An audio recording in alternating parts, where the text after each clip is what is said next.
in Jefferson County in the midterm election last November, we still outperformed the Republicans in straight ticket voting, almost 60-40.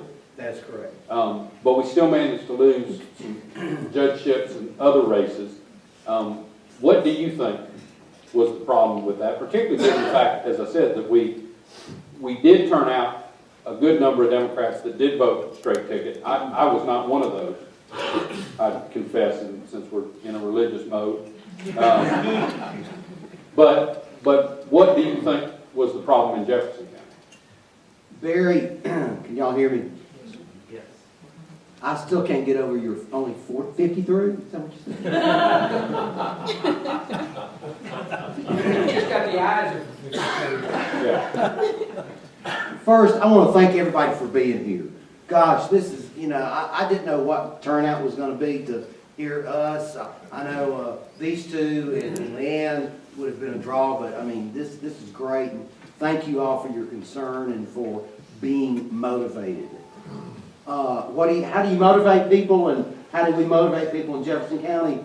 The Republican boxes turned out over 70% of voting. Our boxes turned out less than 50. What motivated them to go out? Judge, fear, a simplified message. What kept our people at home when the state party was doing robocalls to all of our home households? People stayed home. You've got to have local precinct organization that you can depend on. You've got to have a state party that will give the local parties money that we can turn out, folks, to vote for candidates. Messaging is important. It has to be unified, should be unified, but we also need to raise money, and we need to have organizations that are competent. Candidates need to have an organization that they can rely on. I see many judicial people in the audience, several candidates, to-be candidates in the office. They know what they were fighting in the trenches. They know what the problem was. You just couldn't get folks to the polls. What's the problem with Jefferson County? We're okay. We only lost 3 of those 6. Our glass is half full and not half empty.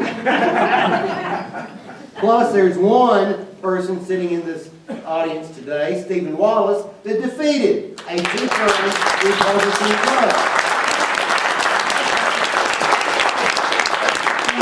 Now, if a guy that looks like he's 17 can win a judicial judge, can win a judgeship, a circuit judgeship.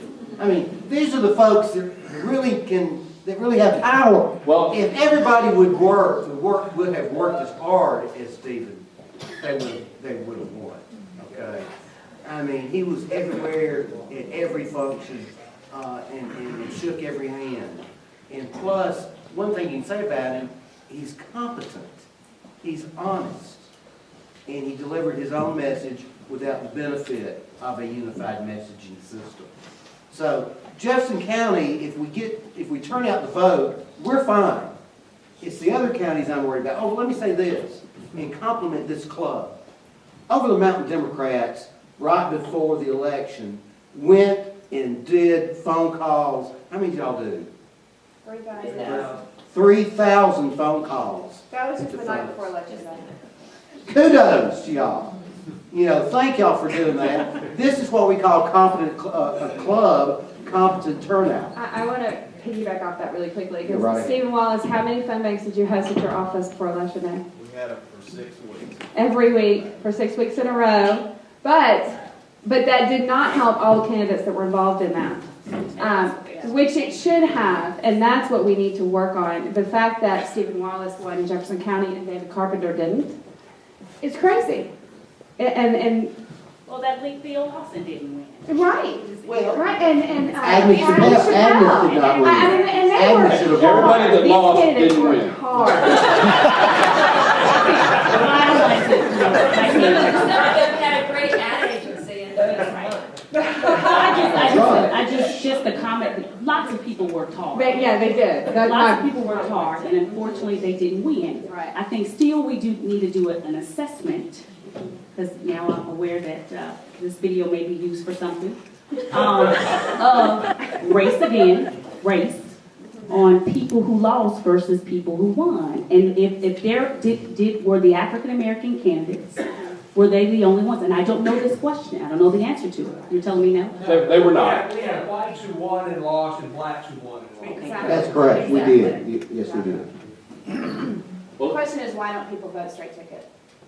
You know. I can answer that. Or the whole ticket. Thank you, save me. I can do that. I'm a liberal, bleeding heart Democrat.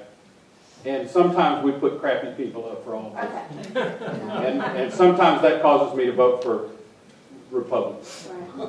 And I'm not proud of it, but I do it. And if we're counting on straight ticket voters to win, we're in the wrong business. You know, there's a space you can write names in on the ballot. And I did. I voted for Albert Brewer for governor, and I can't believe he didn't win. You brought up a point, I know you're trying to get to your next question, just about recruiting really good candidates. Republican, Jerry Odom, who was actually one of he's in the House of Representatives.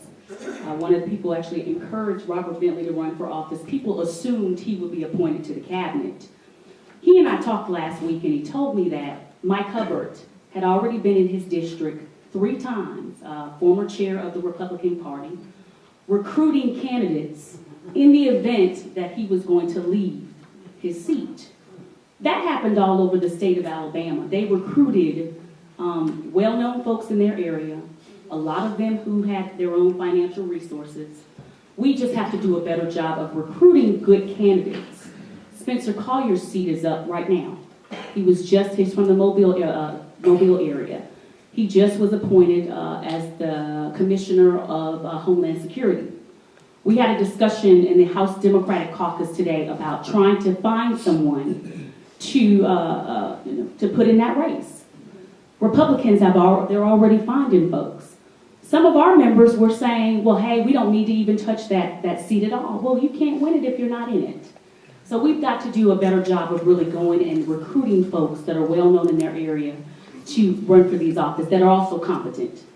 Well, is that because they're smarter than us, or because they've got a better state party organization? I just think they were more strategic than us at the time. And It sounds like smarter. Well, I don't want to use that word. They set out on a plan in 2006, and this, I'm not telling you what I heard, this is what I know.